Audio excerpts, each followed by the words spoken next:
ನಮಸ್ತೆ ಗೆಳೆಯರೇ, ನಾನು ಇವತ್ತು ಕರಡಿಗುಡ್ಡ ಗ್ರಾಮಕ್ಕೆ ಬಂದಿದ್ದೇನೆ. ಈ ಒಂದು ಕರಡಿಗುಡ್ಡ ಗ್ರಾಮವು ಕನಕಗಿರಿ ತಾಲೂಕಿನಲ್ಲಿ ಬರುತ್ತದೆ. ಕನಕಗಿರಿಗೆ ತುಂಬ ಹತ್ತಿರವಾಗುತ್ತದೆ, ಒಂದು 8-10 ಕಿಲೋಮೀಟರ್ ಆಗ್ಬೋದು ಅಷ್ಟೇ. ಈ ಒಂದು ಕರಡಿಗುಡ್ಡ ಗ್ರಾಮದಲ್ಲಿ ಲಕ್ಷ್ಮೀ ವೆಂಕಟೇಶ್ವರ ಎಂಬ ದೇವಸ್ಥಾನವಿದೆ.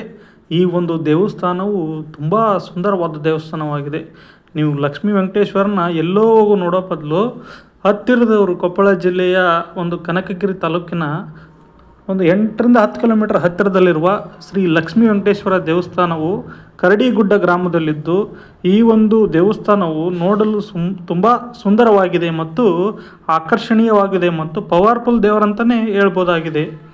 ಆದ್ದರಿಂದ ನೀವು ಯಾರಾದರೂ ಬರ್ಬೋದು ಇಲ್ಲಿ ಈ ಒಂದು ದೇವಸ್ಥಾನಕ್ಕೆ. ಕರಡಿಗುಡ್ಡ ಗ್ರಾಮ ಕನಕಗಿರಿಯಿಂದ ಒಂದು 8-10 ಕಿಲೋಮೀಟರ್ ಆಗ್ಬೋದು ಅಷ್ಟೇ. ಬಂದು ಆಶೀರ್ವಾದ ತಗೊಂಡು ಹೋಗ್ಬೋದು. ಈ ಒಂದು ದೇವಸ್ಥಾನದಲ್ಲಿ ಪೂಜಾರಿಗಳಿರ್ತಾರೆ ಮತ್ತು ಯಾರಾದರೂ ಕಷ್ಟ ಕಾರ್ಪಣ್ಯಗಳು ಅಂತ ಬಂದರೆ ಅದರ ಬಗ್ಗೆ ಅವರು ನೋಡಿ ಅದರದ್ದು ಏನಿದೆ ಅಂತ ಅದರ ಹೇಳಿಕೆ ಕೂಡ ಹೇಳ್ತಾರೆ. ಯಾರಾದರೂ ಕಷ್ಟಗಳು ಏನಾದರೂ ತೊಂದರೆಗಳಿದ್ದರೆ ಅಲ್ಲಿರುವ ಪೂಜಾರಿಗಳು ಅವ್ರ ಬಗ್ಗೆ ಏನು ಸಮಸ್ಯೆಗಳಿಗೆ ಪರಿಹಾರನೂ ಹೇಳ್ತಾರೆ. ಈ ದೇವಸ್ಥಾನ ತುಂಬ ಹತ್ತಿರ ಇದೆ ಕನಕಗಿರಿಗೆ. ನಾನು ನೋಡಿರಲಿಲ್ಲ ಈ ದೇವಸ್ಥಾನವನ್ನು. ನಾನು ರೀಸೆಂಟಾಗಿ ಹೋದೆ. ಕನಕಗಿರಿಯಿಂದ 8-10 ಕಿಲೋಮೀಟ್ರಲ್ಲಿರುವ ಈ ಒಂದು ಸುಂದರ ದೇವಸ್ಥಾನ ನೋಡುಗರ ಕಣ್ಣನ್ನು ಒಂಥರ ಖುಷಿಗೊಳಿಸುತ್ತದೆ. ಏನೋ ಈಗ ಲಕ್ಷ್ಮೀ ವೆಂಕಟೇಶ್ವರ ನೋಡೋಕೆ ತಿರುಪತಿಗೆ ಎಲ್ಲೋ ದೂರದಲ್ಲಿ ಹೋಗ್ಬೇಕಂತ ಏನಿಲ್ಲ. ಹತ್ತಿರದಲ್ಲಿರೋರು ಈ ಒಂದು ಕನಕಗಿರಿ ತಾಲೂಕಿನ ಈ ಒಂದು ಕರಡಿಗುಡ್ಡ ಗ್ರಾಮ, ಚಿಕ್ಕಮಾದ್ನಾಳ್ ಪಂಚಾಯಿತಿ ಬರುತ್ತೆ ಇದು ಕರಡಿಗುಡ್ಡ ಗ್ರಾಮ. ಕಾಡಿನಲ್ಲಿದೆ, ಎಲ್ಲೋ ಒಂಥರ ಸುತ್ತಮುತ್ತ ಕಾಡು ಇದೆ. ಒಂಥರ ಏನೋ ನಿಸರ್ಗ ನೋಡಿಬಿಟ್ರೆ ಕಣ್ಣು ತುಂಬ ಒಂಥರ ಖುಷಿ ಆಗ್ತವೆ ಕಣ್ಣಿಗೆ. ಆದ್ದರಿಂದ ಈ ಒಂದು ಕರಡಿಗುಡ್ಡ ಗ್ರಾಮಕ್ಕೆ ತಪ್ಪದೇ ಹೋಗಿ ಈ ಒಂದು ಲಕ್ಷ್ಮೀ ವೆಂಕಟೇಶ್ವರನ ದರ್ಶನವನ್ನು ಪಡೆದು ಪುಣ್ಯ ಕಟ್ಟಿಕೊಳ್ಳೋಣ ಅಂತ ಹೇಳ್ತಾ ಇದ್ದೀನಿ. ಆದ್ದರಿಂದ ನಿಮ್ಮ ಒಂದು ಸಂಡೇ ಇರಲಿ ಅಥವಾ ನೀವು ಯಾವಾಗ ಬೇಕನ್ಸುತ್ತೆ ನೀವು ಹೋಗ್ಬೋದು. ಇಲ್ಲಿ ಈ ಒಂದು ದೇವಸ್ಥಾನ ಹೋಗ್ಬಿಟ್ರೆ ಒಂಥರ ಏನಂದರೆ ಮನಸ್ಸಿಗೆ ಆನಂದ ಉಂಟಾಗುತ್ತೆ. ನೀವು ಯಾರಾದರೂ ಟ್ರಿಪ್ ಪ್ಲಾನ್ ಮಾಡೋದಿತ್ತಂದರೆ ಹೋಗ್ಬೋದು. ಇಲ್ಲಿ ಆಂಜನೇಯನ ದೇವಸ್ಥಾನ ಕೂಡ ಇದೆ. ಆಂಜನೇಯನ ದೇವಸ್ಥಾನ ಕೂಡ ತುಂಬ ಸುಂದರವಾಗಿದೆ. ಲಕ್ಷ್ಮೀ ವೆಂಕಟೇಶ್ವರ ದೇವಸ್ಥಾನ ಜೊತೆಗೆ ಆಂಜನೇಯ ದೇವಸ್ಥಾನ ನೋಡ್ಬೋದು. ಗಣಪತಿಯ ಮೂರ್ತಿ ಇದೆ. ಗಣಪತಿಯ ಮೂರ್ತಿಯನ್ನು ಸಹ ನೀವು ನೋಡ್ಬೋದಾಗಿದೆ. ಈ ಒಂದು ದೇವಸ್ಥಾನ ಬಗ್ಗೆ ಮಾಹಿತಿ ಇರಲಿಲ್ಲ ನಮಗೆ, ಈಗ ಇತ್ತೀಚೆಗೆ ಗೊತ್ತಾಗಿರೋದು.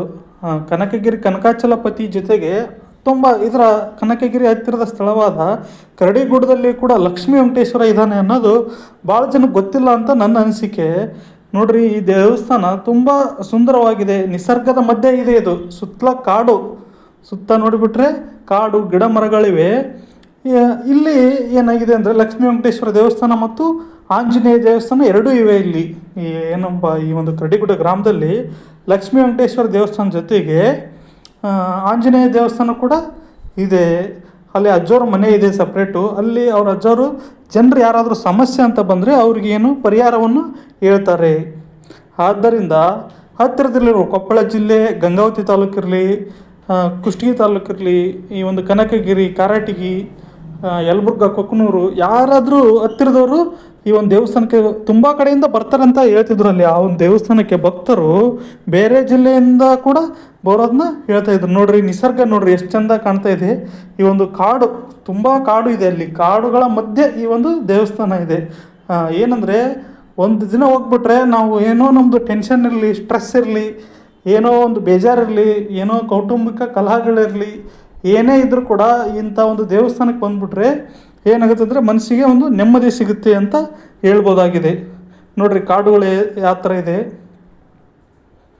ಅಲ್ಲಿ ಏನಪ್ಪ ಅಂದರೆ ಕಾಡಿನ ಮಧ್ಯೆ ಇರೋದು ಇದೊಂದು ದೇವಸ್ಥಾನ. ಕಾಡು ಎಲ್ಲ ಸುತ್ತಲೂ ಅರಣ್ಯ ಇದೆ. ಇದು ಸುತ್ತ ಎಲ್ಲ ಅರಣ್ಯ, ಇದು ಅರಣ್ಯಗಳ ಮಧ್ಯೆ ಇದೆ.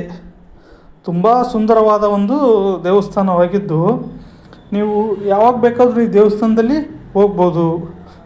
ರೋಡ್ ಚೆನ್ನಾಗಿದೆ.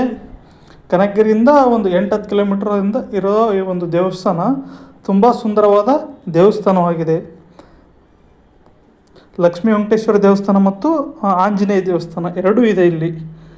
ಆದ್ದರಿಂದ ಎರಡೂ ದೇವಸ್ಥಾನಗಳು ತುಂಬ ಸುಂದರ ದೇವಸ್ಥಾನಗಳಾಗಿವೆ. ನಿಸರ್ಗದ ಮಧ್ಯೆ ಇದರ ವಿಶೇಷತೆ ಏನಂದರೆ ನಿಸರ್ಗದ ಮಧ್ಯೆ ಇರೋದರಿಂದ ತುಂಬ ವಿಶೇಷ ಅಂತ ಅನ್ನಿಸ್ಬೋದು. ಅಡ್ರೆಸ್ ಹೇಳಿದ್ನಲ್ಲ, ಕೊಪ್ಪಳ ಜಿಲ್ಲೆ ಕನಕಗಿರಿಯಿಂದ 8 ರಿಂದ 10 ಕಿಲೋಮೀಟ್ರ್. ಕನಕಗಿರಿಯಲ್ಲಿ ಹೋಗಿ ಕೇಳಿದ್ರೆ ಯಾರಾದರೂ ಹೇಳ್ತಾರೆ. ಆದ್ದರಿಂದ ಪ್ರತಿಯೊಬ್ಬರು ನೋಡಲೇಬೇಕಾದ ದೇವಸ್ಥಾನವಾಗಿರೋದ್ರಿಂದ ನಾನು ಈ ವಿಡಿಯೋ ಮಾಡಬೇಕಾಯಿತು. ತುಂಬ ಹೃದಯದ ಧನ್ಯವಾದಗಳು.